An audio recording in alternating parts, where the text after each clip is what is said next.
Let's go to the Book Nook. Welcome to the Book Nook, where we at Kids on the Square highlight the books that we enjoy and even interview the authors. Today, we're featuring the book The Front Steps, and we're joined by the book's co-authors, Anna Welch and Alan C. Duncan. This is a very special book because it's the first book published by Kids on the Square, and we are so excited to be giving you a behind-the-scenes look into the making of this book. The Front Steps tells the inspiring true story of William, a young boy who found courage and joy in books during the era of segregation in America, and of what happened when he visited his hometown library. Alan, Hannah, thank you so much for being with us today.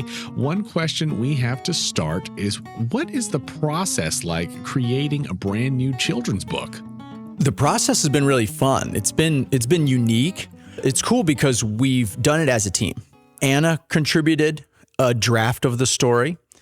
I contributed a draft of the story. Sherry Eisen in our shop contributed a draft, and Dave Zanotti contributed a draft of the story as well. And others on our team put ideas in as well. So it's kind of funny. It's not a long book, but so many people had a chance at telling it in their way. And then we kind of had Anna compile it all together. And now we're on the illustration side. So we're working with an illustrator, Amy Selstead, and she's working to bring those words to life through illustration. So each step has been really cool and a collaborative process. So first you'd start with your idea and you would write about your book, whatever that might be. This is a children's book, so we're really excited about that. This is the first time we've ever written a children's book together. So you would have a manuscript and you would edit it and you'd proofread it. Maybe you'd send it around to other people to contribute thoughts or ideas or critiques. And in this process, we had several authors. So we eventually got down to one manuscript. I had 5, I think, at one point laid out on my desk, and I was highlighting parts I liked and circling other parts I didn't maybe want to include. And then eventually it gets down to one manuscript. From there, you would then lay it out into a design program and you lay out your text. And we're working with an illustrator since this is a children's book. So we met with an illustrator. We searched all over for an illustrator we might think would work for this project. We interviewed some and called some. And finally, we found just the right illustrator and shared the vision of the book with our illustrator, Amy Selstad. And then she got the ideas for, okay, I could maybe make this page look like this with these words. And so she's really bringing the book to life. And from there, you have both the words of the book and the illustrations. She's laying it out in her design program. And then from there, you would get final files and you would meet with a printer, a book printer, and you would get a quote and figure out how you're going to pay for this book and all those things, and then give the book printer all the files. And then from there, they would start printing the book. You'd pick out your cover, what type of paper you want. There's all sorts of fine details in each step of this process.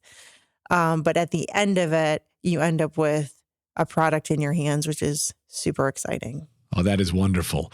Along those lines, Anna, you've worked on plenty of other books and publications before, but never on a children's book. What would you say has been one of the greatest challenges of creating a children's book? Well, I think me and Alan have a lot of ideas when it comes to what we see in our heads when we think about this book and the illustrations of the book. We have ideas of, what does young William look like from The Front Steps? And what does his family look like? And, wouldn't it be cool to maybe do it this way or that way? I think I don't even know if I call it a challenge. I've found a great joy is to actually land on an idea of, let's try to make it look like this.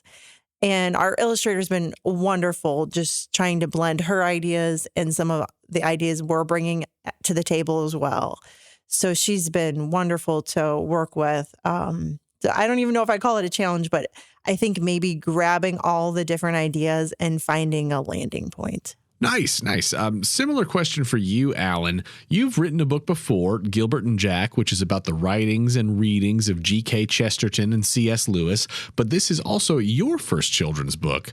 What is different about the process of writing a children's book as opposed to, nonfiction for adults? It's the brevity of it. It's how short the book is. So every word almost means more because there's so few of them.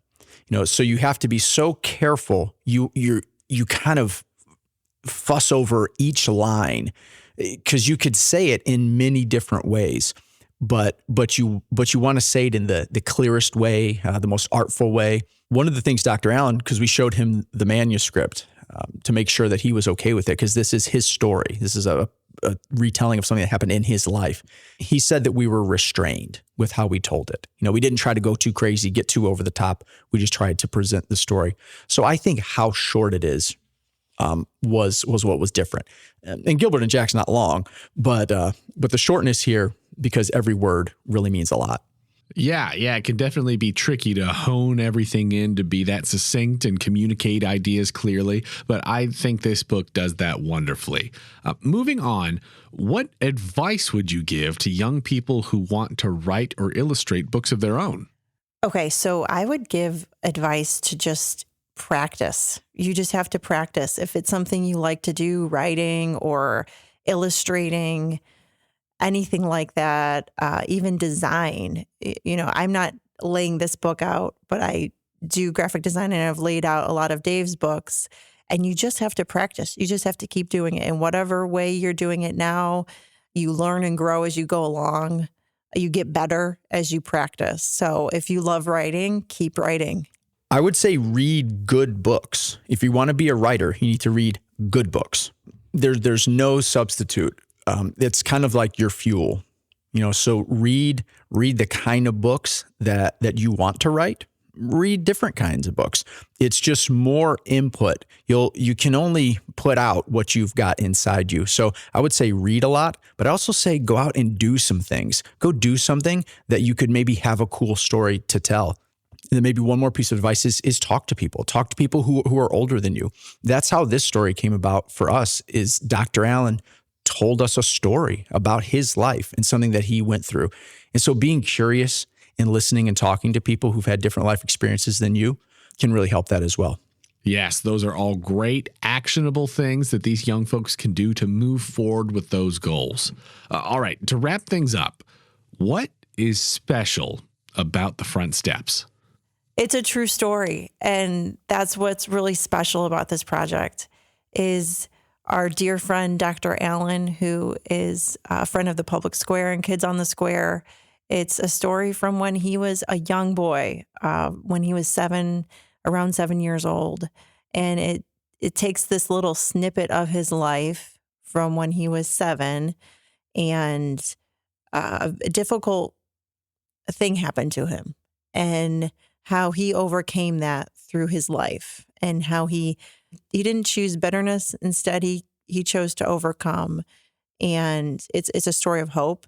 So I think that there's a lot of really special things about this project and this book in particular. It's someone near and dear to us, and it's a true story. So we're really excited to share that side of it.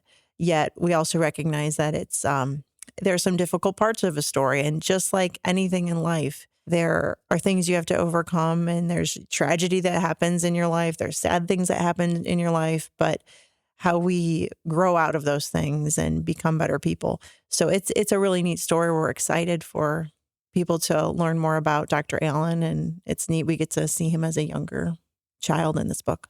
The front steps is special because it is about our friend, Dr. Allen. But I think it's also special because it's bittersweet. I tend to like bittersweet stories sometimes. There's a key moment in the book that the book draws its title from.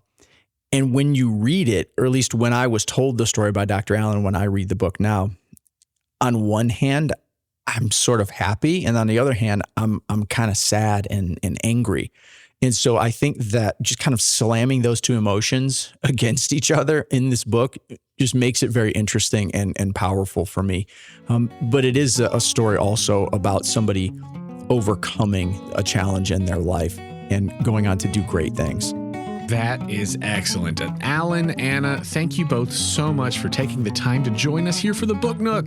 It has been so great to hear from you, and we are so looking forward to more books from the Kids on the Square team in the future. Thank you for listening to this episode of the Book Nook on Kids on the Square. We hope you enjoyed hearing about the front steps. If you did, please share this episode with a friend and subscribe to our podcast page so you don't miss our next episode. If any of you out there listening would like to order your own copy of The Front Steps, you can do so at thefrontstepsbook.com. Kids on the Square is generously supported by listeners like you. If you'd like to support this program, you can contact us via our website, kidsonthesquare.com. And if you're a parent or guardian listening and you're new to the Public Square, we hope you visit our website, thepublicsquare.com, and discover the full host of other radio products we have available. Thanks for joining us, and we'll see you next time on Kids on the Square.